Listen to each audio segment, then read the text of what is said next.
U.S. To a large extent, a lot of that was Cold War, USA and Henry Kissinger kind of doctrine driven. Was there a moment maybe in the early 2000s where you thought the US would pivot from this all-out imperialist, country to kind of becoming more of a global player? Do you think there was a moment like that, or it was just rhetoric all the time? Never. And there was never such a moment. I understood perfectly well that the US would run amok after the fall of the Soviet Union and do whatever it wanted in the world that it could not do because of the Soviet rivalry and the Soviet threat. Now that this was defeated and was no longer a threat, it could do whatever it wanted, and it has.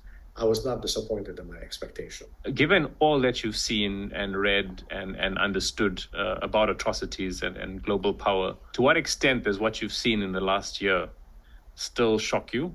Not in terms of the violence that's actually unfolded, but also in terms of the rhetoric around it and how it's been covered.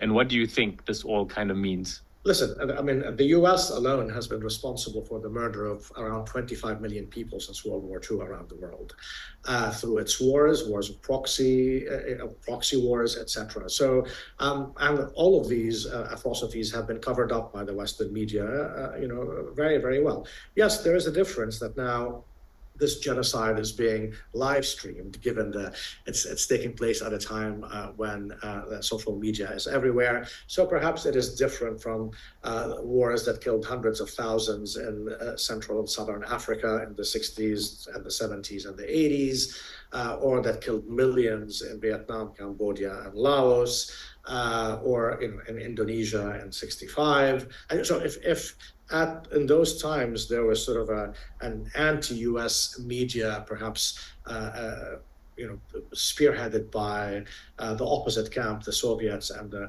socialist camp, and some third world anti-imperialists, to speak about the atrocities that the US had committed. They didn't have the reach to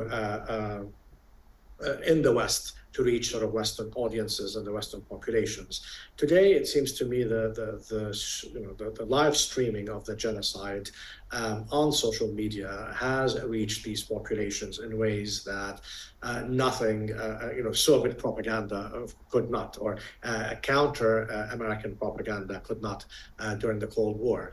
And this is, of course, why we see the U.S. being very assiduous and diligent in suppressing social media, whether the censorship on Facebook and on X, or formerly Twitter, on TikTok, etc.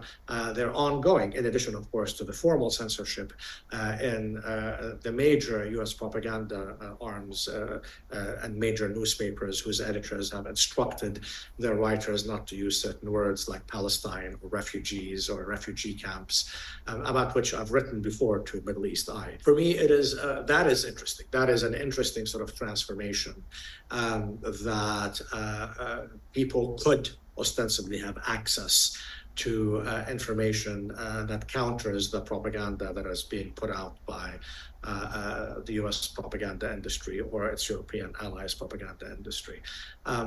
But in terms of the attitude, I mean, listen, the New York Times has never supported the rights of the Maoris in New Zealand or the Aborigines in Australia, let alone those of Native Americans in the US or the First Nations in Canada. Why should I expect it to support the Palestinians? On the contrary, I think the Western press has always supported the right of white supremacist colonists against the non-white colonized. The Palestine situation is just the latest example, or an ongoing example of that, alongside the continued attack on the colonized everywhere. I've never seen an article in the Western mainstream press that defends the rights of the Kanaka Maoli in the indigenous population of Hawaii against the ongoing white American colonization of the island. So again, I don't see anything